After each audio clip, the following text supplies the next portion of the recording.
3 things today, and they're connected more than they look.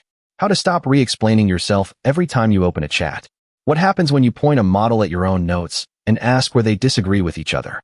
And why the long, careful prompt you're proud of is probably working against you. Each one turns out to be about the same underlying idea, and I'll come back to it at the end. First, the setup problem. You are almost certainly retyping the same context every single day without noticing it, and there's a feature that ends that for good. It takes about 2 minutes to set up, and you do it once. It's called a project. You set it up once, and everything inside it starts with that context already loaded. 3 things go in.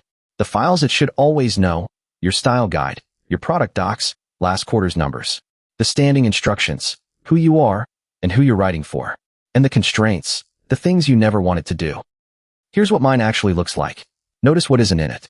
There's no "you are a world-class expert," no "take a deep breath." It reads like a job description, what the job is, who the audience is, and then 3 things it must never do. That never list is the part almost nobody writes, and it does more work than everything above it. Positive instructions are vague. Be clear, be engaging. Everyone thinks they're already doing that. Negative ones are checkable. Never use this word. Never open this way. A model can verify it followed those. It cannot verify that it was engaging. So if you write only one line, make it a never. Second, once all that context lives in one place, something genuinely useful becomes possible and slightly embarrassing. You can ask it where you have contradicted yourself. I found 4 in mine, and one of them contradicts this very video. 41,000 words. That's about 55,000 tokens, so the whole thing fits in one context window with room to spare. And the question was not summarize this. It was, where do these disagree with each other?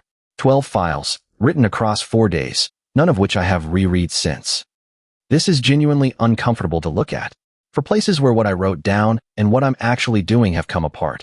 My strategy document still says a video is 30 to 45 seconds long. The build now refuses to render anything under 65. Here's the setup that makes this work at all. When you build a knowledge base, tell it up front that the notes contradict each other because you changed your mind. Without that line, it blends 4 days of decisions into one confident answer, and you never find out. Give it permission to say these disagree, and it stops being a search box and starts being the colleague who noticed. And run this on your own notes before you trust them. 4 days was enough for mine to drift. For years will do considerably worse. And third, the one people argue with me about. The length of your prompt is not the same thing as the quality of your prompt. Shorter is not lazier. It's harder to write. 20 years of experience. Take a deep breath. This is very important to my career. Friendly, professional, engaging, conversational, authoritative. Concise, but thorough. And then right at the bottom, for words of actual task. Same request, rewritten. 26 words. The task, the reader, the format, and one thing to avoid. Nothing about tone anywhere, because who the reader is has already decided the tone for you. Friendly, professional, engaging, conversational, and authoritative are 5 instructions pulling in different directions, and satisfying all 5 at once is impossible.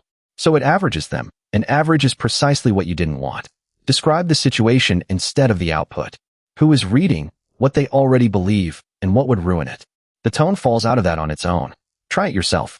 Delete every adjective from your last prompt. Add 1 sentence about who's reading it, and run both. So concretely, here's the whole setup, start to finish. New project. Upload the files it should always have, your style guide, your docs, the numbers you keep quoting. Then the instructions, what the job is, who the audience is, and 3 things it must never do. And then the step everybody skips. Ask it to summarize those rules back to you in its own words. That takes about 20 seconds, and it is the only way to find out whether the instruction you wrote is the instruction it actually received. 9 times out of 10, there's one it read differently to how you meant it, and you would never have known until it quietly got something wrong 3 weeks later. So here's the thread running through all 3. A project works because the context is specific and it persists. The contradiction check works because you told it the truth about your own notes up front. And the short prompt wins because every line left in it is checkable. In all 3 cases, the thing that helps is precision, and the thing that hurts is volume. That's the rule I take from all 3. Push your context up as far as it will go, files, history, notes, the whole project. And push your instructions down to the smallest number you can actually defend. Most people do the exact opposite. They give it 3 sentences of context and 11 rules, and then wonder why everything it writes feels generic. That's day 4. 3 shorts every day, and a full cut like this one every evening on what this thing can actually do. Subscribe if that's useful to you.